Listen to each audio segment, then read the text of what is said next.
अस्सलाम वालेकुम, आदाब, नमस्कार। आप देख रहे हैं औदुंबर वार्ता न्यूज़ चैनल। आपका हमारे न्यूज़ चैनल में स्वागत है।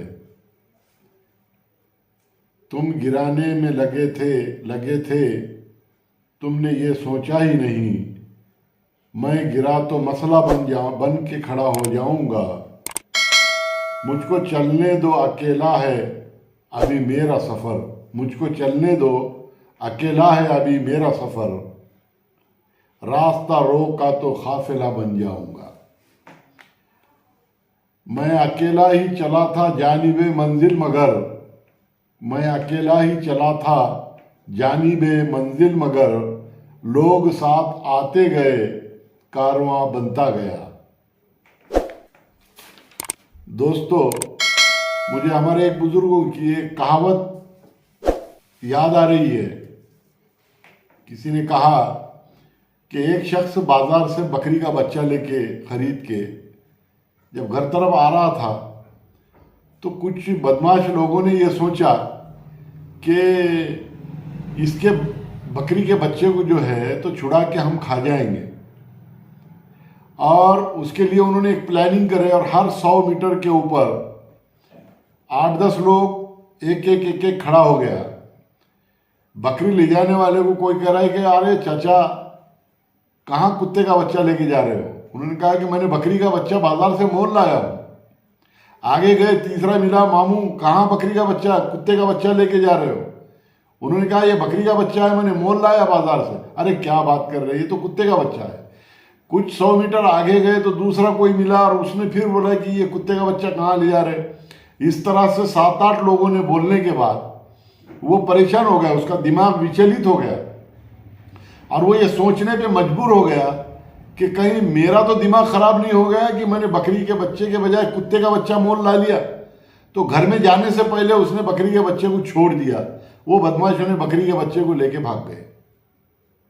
यानी बात ये बताना चाह रहा हूं मैं कि किसी शख्स को अगर ज्यादा लोग मिलके ये बोलना शुरू कर दे कि ये बकरी का बच्चा नहीं कुत्ते का बच्चा है, तो वो शख्स का दिमाग भी विचलित हो जाता और वो ये सोचने पे मजबूर हो जाता कि इतने लोग तो गलत नहीं हो सकते, कहीं मैं गलत होऊंगा।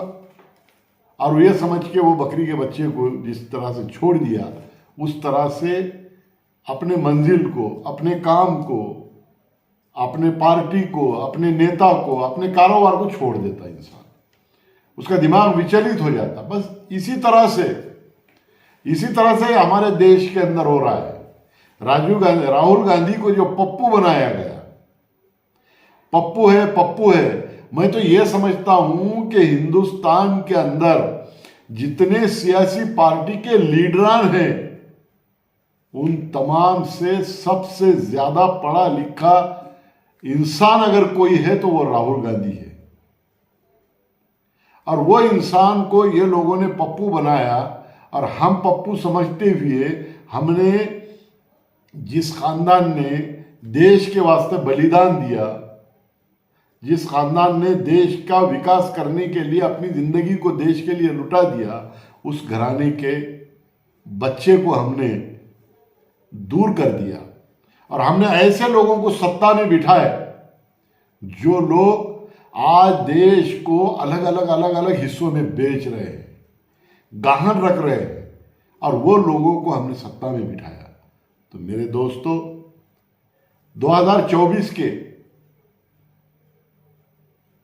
आने वाले लोकसभा के हिसाब से और देश के अंदर जो देश तोड़ने वाली ताकतें सक्रिय हुई, और ये ताकतें देश को तोड़ने के लिए हिंदू मुस्लिम, खाना पीना, कपड़े, कौन क्या पहनेगा, कौन क्या खाएगा, कौन कैसा रहेगा, कौन सोएगा, कौन जागेगा, कौन आजान देगा, कौन नमाज पढ़ेगा, कौन कीर्तन करेगा, कौन नहीं करेगा, इस मसले के ऊपर देश को उलझा के रख दिया।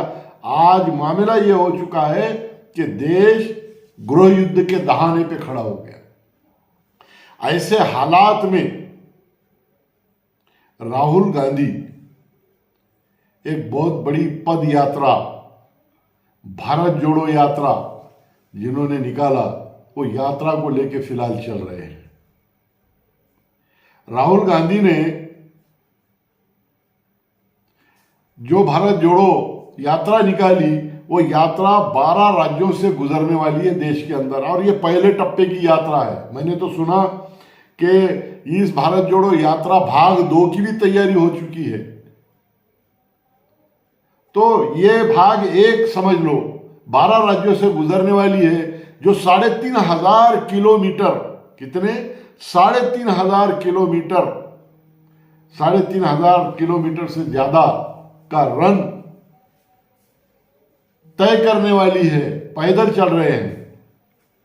तो इस तरह से ये यात्रा तमिलनाडु के कन्याकुमारी से निकली और ये केरल, कर्नाटका, तेलंगाना करते हुए महाराष्ट्र में दाखिल हुई, और महाराष्ट्र से नांदेड़, और नांदेड़ से अभी ये यात्रा हिंगोली में है, और ये हिंगोली से जलगांव जाएगी, और जलगांव से मध्य प्रदेश जाएगी, मध्य प्रदेश से राजस्थान, उत्तर प्रदेश, दिल्ली, हरियाणा, जम्मू और कश्मीर।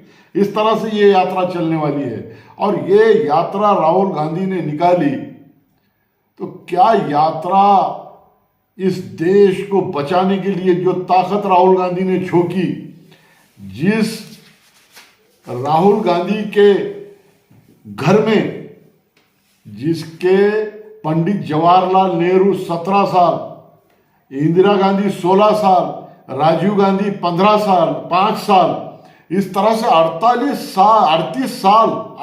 साल जिसके घर में पंत प्रधान पद रहा, और 70 साल से इन्होंने जिसको बनाया वो पंत प्रधान बना, और देश की जनता ने वही पंत प्रधान को और वही खासदार और सांसदों को चुन के दिया। जिसका 70 साल देश के ऊपर लोकशाही पद्धति से हुक्म चला, राजकुमार गांधी घराने का राहुल गांधी। मैं तो यह समझता हूं कि कभी राहुल गांधी अपने घर के आंगन में भी नहीं चले।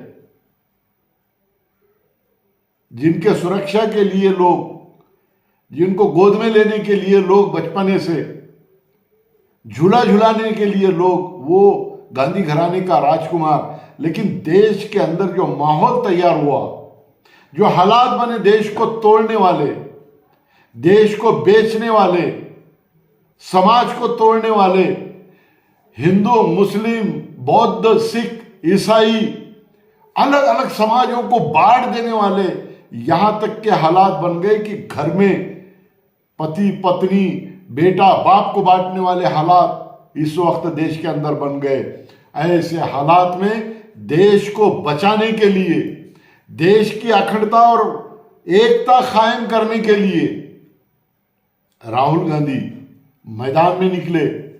और जिस तरह से मैदान में निकलने के बाद उनको, चाहे फिल्मी कलाकार रहो, चाहे देश के अंदर की कांग्रेस के अलावा बीजेपी विरोधी पार्टियां और वो पार्टियों के नेता हो, राहुल गांधी के साथ चल रहे हैं, यात्रा में आ रहे हैं, पैदल चल रहे हैं। और वो राजकुमार गांधी घराने का कि ये देश को जोड़ने और मजबूत करने के लिए 3,500 किलोमीटर से ज्यादा भाग 1 में प्रवास कर रहे हैं पैदल, और उसके बाद में भाग 2 के अंदर का और कितना सफर है नहीं मालूम।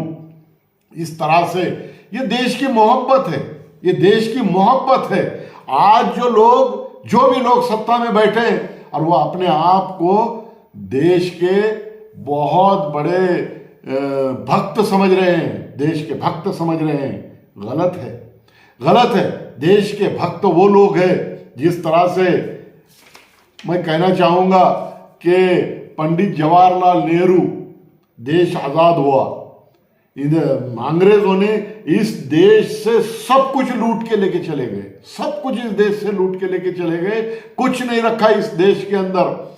और महात्मा गांधी और उनके साथ सारे देशभक्तों ने देश की लड़ाई लड़ी, स्वतंत्रता की लड़ाई लड़ी। और उस लड़ाई के अंदर जब देश हमारे हाथों में सौंपा गया, सब खाली था, देश की तिजोरियां खाली, देश का किधर से पैसा आएगा, किधर जाएगा? लोगों के पास पैसा नहीं था, पब्लिक के पास तो देश के तिजोरी में भी कोई पैसा नहीं, ठन ठन खाली था। ऐसे आलम में पूरी दुनिया हिंदुस्तान की तरफ देख रही थी और सोच रही थी सारी दुनिया कि कैसा ये लोग आप देश स्वतंत्र होने के बाद कारोबार संभालेंगे, कैसा देश चलाएंगे, ये कैसा पैसा खड़ा करेंगे, कैसा ये देश की अर्थव्यवस्था को बनाएंगे, ये देश की और देश के जनता की गरीबी को कैसे निकालेंगे, ये देश का और देश के जनता का विकास कैसा करेंगे।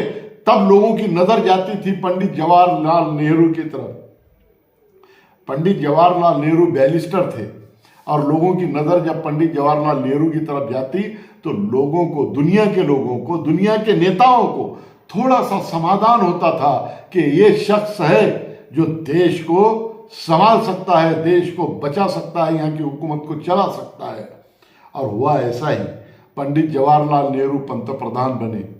पंतप्रधान बनने के बाद कोई भी जब कारोबार चलाता है तो कुछ ज्यादा अच्छे काम करता है तो एक आध दो गलत काम होते हैं और शायद हुए हो या ना हुए हो वो गलत काम उनसे।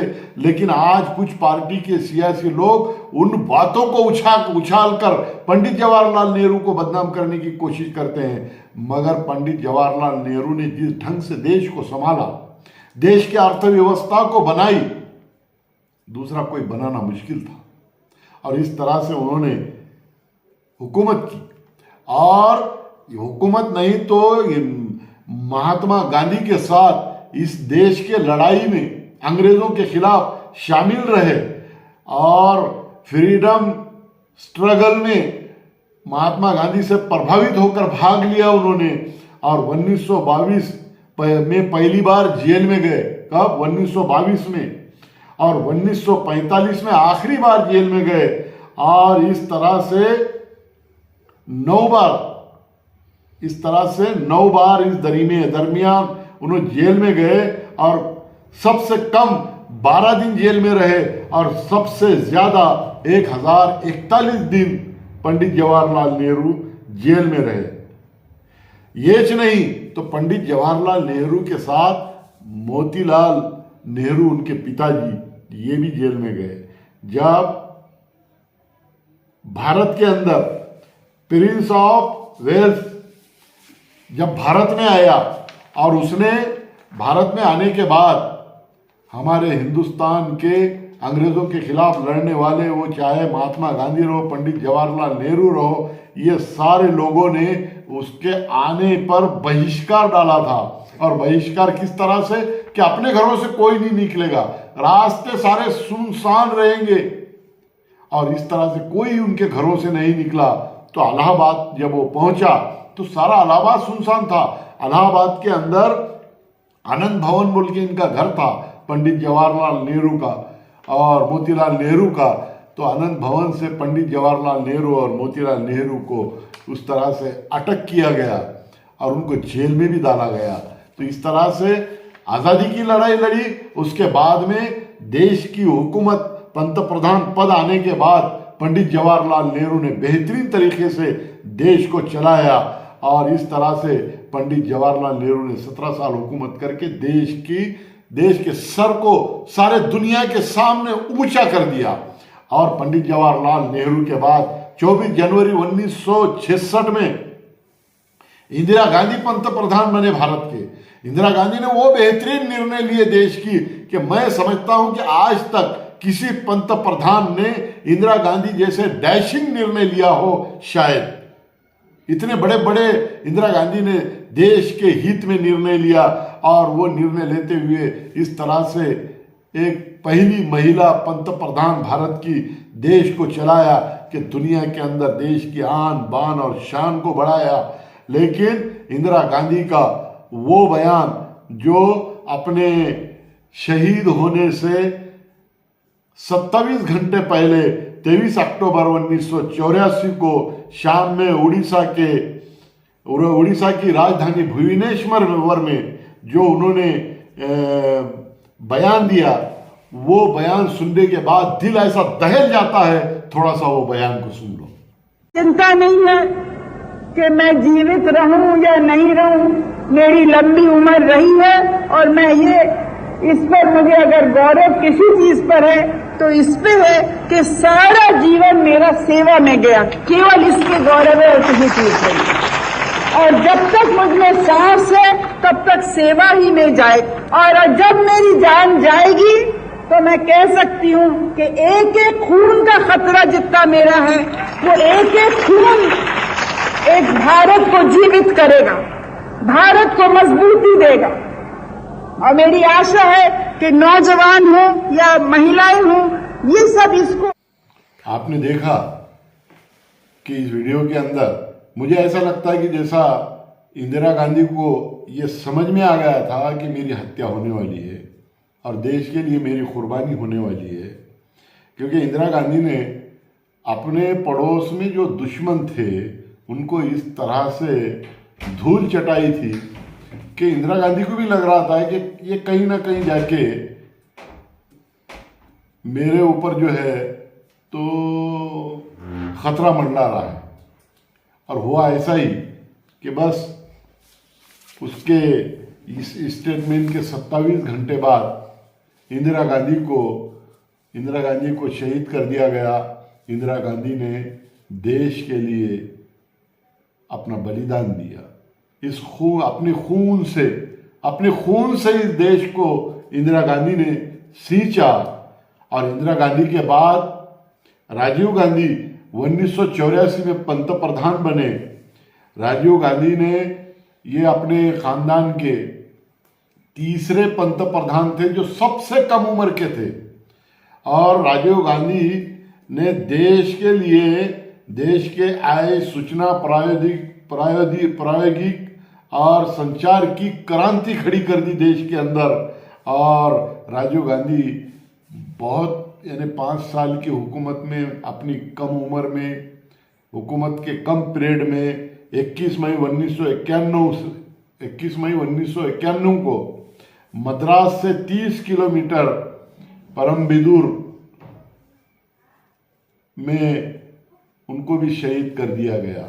दोस्तों, मैं ये कहना चाहता हूं कि जिस घराने के दो लोगों ने इस देश के लिए अपना बलिदान दिया, अपनी कुर्बानी दी, आज वो लोग जो है तो देश के गद्दार बने, देश द्रोही बने।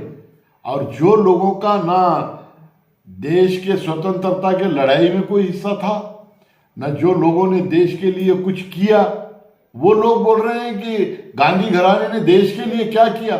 जो देश के अंदर एक वक्त हफ्ते में एक दिन भूखा रहने का लोगों के ऊपर टाइम था, ऐसे हालात थे, उस हालात से देश को निकाल के देश के अंदर रास्ते रहो, स्कूलें रहो, कॉलेजेस रहो, शिक्षा रहो, कि इस तरह के वो छोटे बड़े उद्योग रहो। इस तरह से देश को इतने बड़े मुकाम पे खड़े कर दिया ये लोगों ने कि देश के बड़े मुल्कों में हमारे देश का शुमार होने लगा। तो वो देश को और वो देश के वो लोग, वो घराने, गांधी घराने के वो लोग जिन्होंने अपनी कुर्बानी दी और खून से इस देश को सींचा, उन्होंने उस घराने का राजकुमार नौजवान राहुल गांधी इस देश को बचाने के लिए फिर से मैदान में निकला। और आज राहुल गांधी ने यह आह्वान कर दिया कि है देश के गद्दारों, जिन्होंने मेरे दादी को मारा, है देश के गद्दारों जिन्होंने मेरे बाप को मारा, उनका खून इस देश के सरजमीन में तुमने सरजमीन को पिला दिया। आओ आज मैं पूरे हिंदुस्तान के अंदर रास्तों से, सड़कों से पैदल चला हूं, तुम्हारे में दम है तो मुझे मार के बताओ, क्योंकि मैं भी मेरे बाप की तरह, मेरे दादी की तरह इस देश के अंदर, इस देश को लिए बलिदान देने को तैयार हूं, मगर इस देश को टूटने नहीं दूंगा, इस देश को बिकने नहीं दूंगा। नारा किसी और ने लगाया, अमल कोई और कर रहा है इसके ऊपर। नारे लगाने वालों ने नारे लगाए और क्या कर रहे हैं ये तुमको मालूम, हमको मालूम। लेकिन आज इस देश को टूटने से, इस देश को बिकने से बचाने के लिए नौजवान नेता देश के अंदर पैदल चल रहा है। देश के गरीबों को मिल रहा है, देश के यतीमों को मिल रहा है, देश के वो बच्चे जिनके पढ़ने के लिए साजो सामान नहीं है वो लोगों से मिल रहा है। लंगड़े, लूले, बूढ़े, गरीब, पिछड़े वर्ग के लोगों के गलों में हाथ डाल रहा है, उनसे मोहब्बत कर रहा है, प्यार कर रहा है देश को बचाने के लिए। और लोगों को इस बात का आह्वान कर रहा है, क्या है लोगों, हिंदू मुस्लिम, ऊंच नीच, काला गोरा, छोटा बड़ा, अमीर गरीब कुछ नहीं होता इस देश के अंदर। ये देश स्वतंत्र है, ये दो देश आजाद है, यहां पे संविधान है और संविधान ने जो सबको बराबरी का हुक्म दिया है कि एक राष्ट्रपति भी अगर है तो एक वोट का हक का अधिकार है, और एक गरीब पिछड़े वर्ग का गरीब लंगड़ा लूला शख्स भी अगर है तो उसको एक वोट देने का अधिकार है। इसलिए संविधान ने सबको बराबरी का हुक्म दिया, सब खांधे को खांधा मिला के आगे बढ़ेंगे, देश को आगे बढ़ाएंगे। और यहां पे जो जहर बोया गया और देश को जिस तरह से गृह युद्ध के दहाने पे लाके खड़े कर दिया गया है, हम ये नहीं होने देंगे। हम देश को बचाएंगे, देश की एकता और देश की अखंडता को बचाएंगे, देश के संविधान को बचाएंगे, देश के टुकड़े होने से बचाएंगे और इस देश को एक मजबूत, सक्षम और प्यार मोहब्बत वाला देश बनाएंगे। और इसी हौसले के साथ एक ऐसा बच्चा जिन्होंने कभी अपने आंगन में पैदल नहीं चला होगा, वो देश के इस किनारे से उस किनारे तक रात दिन तुम हम देख रहे हैं पैदल जा रहा है और लोग उसके साथ बढ़ते जा रहे हैं, उसका साथ देते जा रहे हैं। आज सारा देश राहुल गांधी के साथ हो गया है और सारा की सारा देश राहुल गांधी की मदद के लिए मैदान में आया है। मेरे दोस्तों, ये देश के अंदर राहुल गांधी का भी ये बलिदान जो राहुल गांधी पैदल चल के दे रहे हैं खाली नहीं जाने वाला। 2024 में हम तमाम जनता राहुल गांधी को फिर से इस देश का एक पंत प्रधान बनाएंगे और इस देश को मजबूती के साथ आगे बढ़ाएंगे। और ये देश जहां था और जहां से पीछे आया उसको और आगे लेके जाएंगे और उससे भी आगे लेके जाएंगे। दुनिया के अंदर एक ऊंचा मुकाम पाएंगे। बस इतना ही मैं आज के मौके पे कहना चाहता हूं। और उसके बाद मैं एक शेर कहना चाहूंगा कि सारी दुनिया की नजर है मेरा अहद वफा, सारी दुनिया की नजर में है मेरा अहद वफा, सारी दुनिया के नजर में है मेरा अहद वफा, एक तेरे कहने से मैं बेवफा नहीं हो जाऊंगा।